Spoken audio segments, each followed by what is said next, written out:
The woman was there at customs. Welcome back to South Africa, sir. I was like, yes, I'm back. Same old Trevor. Nothing changed. Going crazy. Because I love accents. I really do. I love accents. I like learning languages, and so obviously accents are a byproduct of that. I've learned over time that even if you can't learn a language, an accent is a great way to communicate with somebody in your own language whilst trying to bridge the gap. You know, you learn somebody's accent, you communicate more effectively. The thing is, though, you have to learn the accent in the right way. If you're going to speak to someone in their accent and you do it in the wrong way, you might come across as racist. You've got to be very careful about this. White people in South Africa often fall into this trap. Yeah. It happens at petrol stations quite a bit. See people driving in with their friends, talking normally, sitting in the car. You know, so I mean, if we get all the numbers together, marketing should be behind this. It should be a breezer. You know, HR's stepped up, and it's going to be a great year end. Look, we try and make sure that. Oh, sorry, hold on. Hello, Baba. Hey, sharp man. Please put Lapo full tanky, eh? 95 unleaded, yeah. Also check our tires, eh? Pressure, pumpy, not too much, eh? 2.2, okay. Yeah, good jobby. Yeah, sharp, donkey boss. Don't do that. He's a grown man. He's been pouring petrol his entire life. He knows what you need. Just talk to him like a normal human being. That's the thing people don't understand. Speak to him like a normal human being. I used to get so angry. Whenever I'd see white people changing their accent when they talk to black people, I get so angry. I was like, are all white people racist? Is that what it is? You're all racist? And then I learned. Life taught me not to be so quick to judge. Yeah, I learned a valuable lesson. I was driving to Gold Reef City one day, into the backstage area, and the security guard came out to the boom, and he was like, hey, how are you, sir? Is your name on the list? I said, yes, how are you, Baba? My name is Trevor. He's like, okay, Chabal. I said, no, Trevor. He's like, oh, sorry, Chabal. I said, no, Trevor, Shalva. Trevor, Shalva. Trevor, Shalva.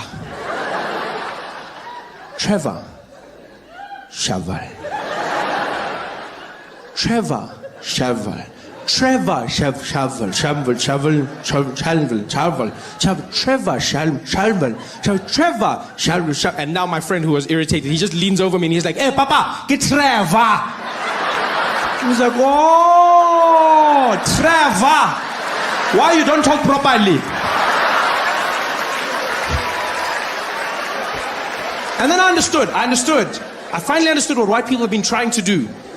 I see, you're trying to communicate more effectively. You're trying to engage somebody, but understand this. When speaking to somebody in an accent, the number one rule to understand is an accent is not a measurement of intelligence, right?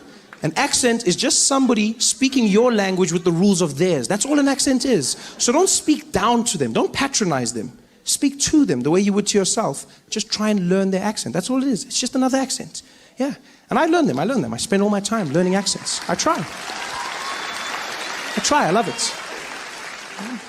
I learn in restaurants. That's a safe place to start. You know, you learn, you read off the menu, you try and pronounce the words correctly.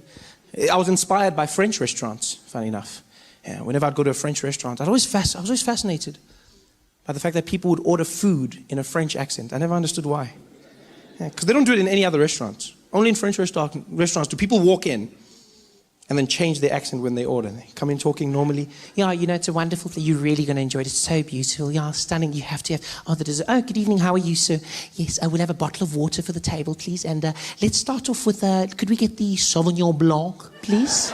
Yes, and you know, we definitely, for mains, going to have the filet mignon. And for dessert, we're going to go with the crème brûlée. Thank you very much. Thank you. Oh, you're going to love it. Like, why are you doing that? I never understood. I was like, why? Because it's not like the French are going to return the favor. There's no French people sitting in our restaurants in South Africa looking at the menu like, so for the table, we can order some starter portion. We share something? No? Okay. Could we please have one serving of the boerewors?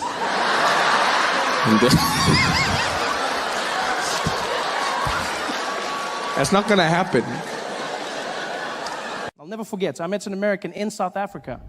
And he said to me, he said, well, you know, Trevor, it's funny you say that because if you come out to America, they'll label you as black. I said, really? And he was like, hell yeah. Oh yeah, everybody's black out there. And I was like, wow, well, I want to be black. And I found out it's true. Mixed race people are categorized as black in America. Yeah. The only catch is, and nobody tells you this, you have to be liked and successful first. Before then, they say you mixed. You achieve success, and you get upgraded to black. All the famous mixed people do it. Singers, like Alicia Keys and Mariah Carey, yeah? Mixed, but then they say black singers. Sportsmen, like Tiger Woods, mixed, but then they say black golfer. The most famous mixed person on the planet by far, Barack Obama, mixed, half and half, straight down the middle. But then they say America's first black president, which is interesting because when he was running, they called him the mixed candidate. I see how it works. Everyone makes it obvious now. They're like, yeah, Barack, of course he won, of course. It wasn't that obvious when he started. It wasn't. I remember comedians coming out. They used to diss him. Guys would come out on stage and be like, man, how many of y'all seen that crazy-ass mixed fool running for president? Y'all seen that mixed fool running for president? Where you gonna see? Ain't no mixed fool gonna be president of the United States of America. Ain't no man, which white people gonna be voting for a mixed fool? Even a black man can't win shit. Even a black man can't. How some mixed fool think he gonna do it out? Man, that mixed fool, that crazy-ass mixed fool. How some mixed fool, that mixed fool? And then he won, and all of a sudden they were like, my nigga. So...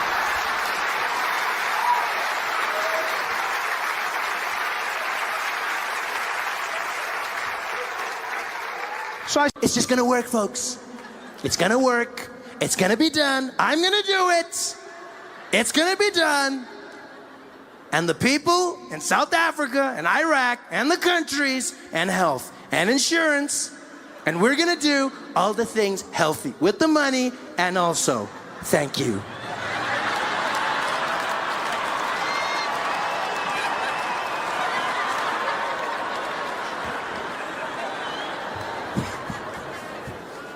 Donald Trump is losing his mind, saying the craziest things. We're gonna build a wall, and Mexico's gonna pay for it. I love how Mexico's like, we ain't paying for shit, man. We might build your wall, but we ain't paying for it, man. Stupid. Donald Trump's just doing his own thing. Everything seems to be going wrong for him. Now he's getting ready to start a war, launch a nuclear weapon. North Korea, they will know fire and fury. Fury and fire, fast and furious. Tokyo Drift, like no one's ever seen. This guy's gonna blow up the world, people. He's not having a good time. So I correct people all the time. I go, look, man, say what you want about Jacob Zuma. He knows his policy. Yeah, doesn't mean he's getting things right. Doesn't mean he's doing the correct things, but he knows his policy. You can't say they're the same, you know? And say what you want about Jacob Zuma, but he knows how to handle his ladies.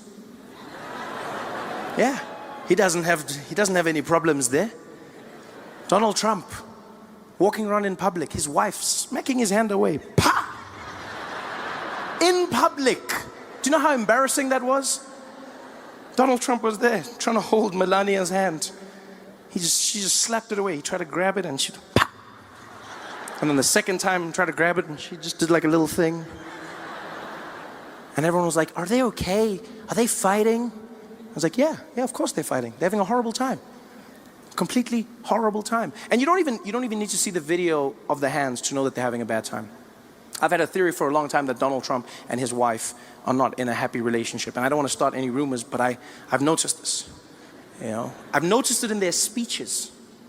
Every time Donald Trump or Melania speak, it seems like they're throwing shade at each other. They're giving a speech, but they're actually talking trash about the spouse.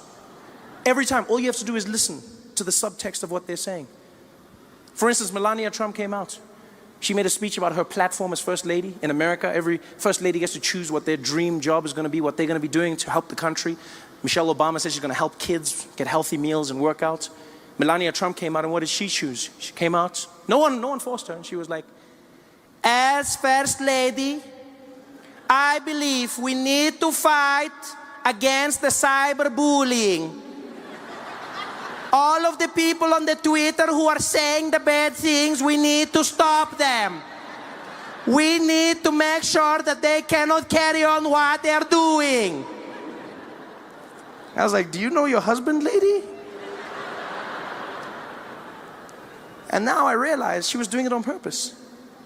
They were having a fight. Yeah. She probably got home that night, dropped her keys on the table. Donald Trump was sitting in the living room, turned on the lights. Hi, Melania. I saw what you said about me on the news. It was very not nice.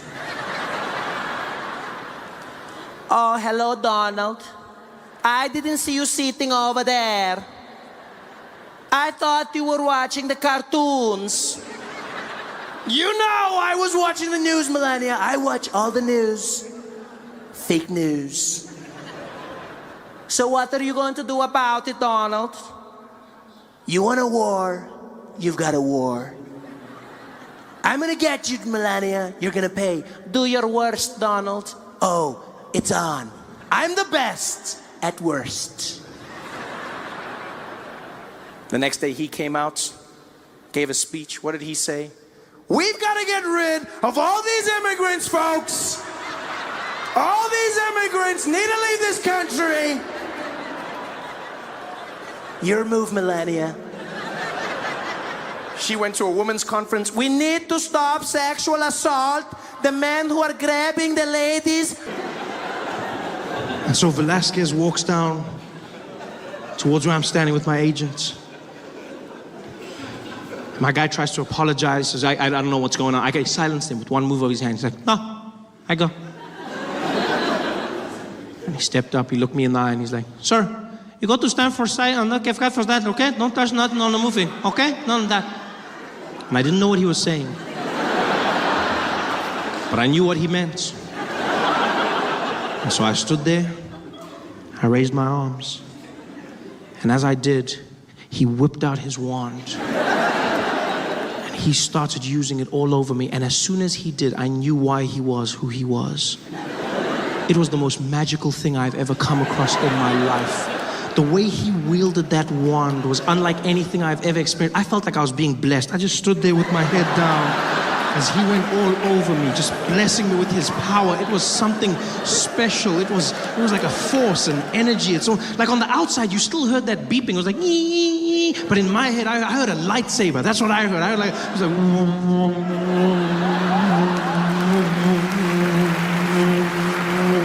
because he was to me, a little Mexican Jedi. In fact, that's exactly what he was. He was my Mexican Jedi. Which, by the way, I feel would be a welcome addition to the Star Wars franchise. No, I'm a big fan. I'm a huge fan of Star Wars. I love Star Wars. I was super excited when I found out they'd be making another one. I was losing my mind. I went back, watched all the movies, and I came to realize that there's no Mexican Jedis, not even one. There's no Mexican Jedis, which is weird. Because when you look at it, technically speaking, Star Wars is a vision of America in a distant future. So, surely it would be safe to say, judging by the current trajectory of Mexican people in America, I'm sure it would be safe to say that by that time, in a galaxy far, far away, there would be at least one. Yeah, just one Mexican Jedi. It's not even like it would spoil the story. Who knows, it might open up a whole new avenue. Can you imagine how different that epic scene between Luke and Darth could have been? Them battling it out on the Death Star. The moments of realization.